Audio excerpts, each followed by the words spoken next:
ស្រ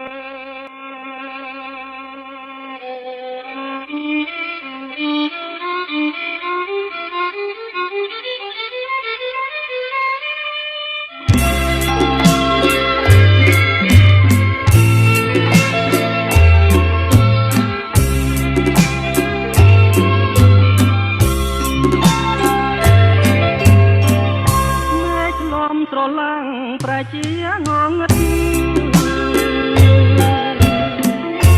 មកជាក្រៀមស្លាប់បាត់បងសម្រស់រឿងស្នេហាកាត់ក្តីស្រណោជាសនឡងព្រមហាងនោះថាស្រណោះមកស្ទឹងអង្រឹងធ្លាប់ចាងឆ្លងប្រមល់ក្រោមខែភ្លឺថ្លាអូនងបំដីស្បត់ស្បែកសញ្ចាអាស្មងស្នេហាលូថាសង្ស័យ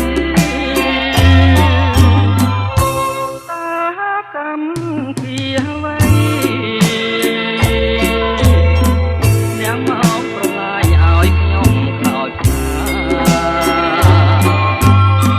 ជីវិតអាប់អួរព្រោះរឿងស្នេហាឥឡូវសង្សារមានថ្មីចោលខ្ញុំណែបានសំរងកំហួងស្រីបង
សំរងសំភងស្រីបង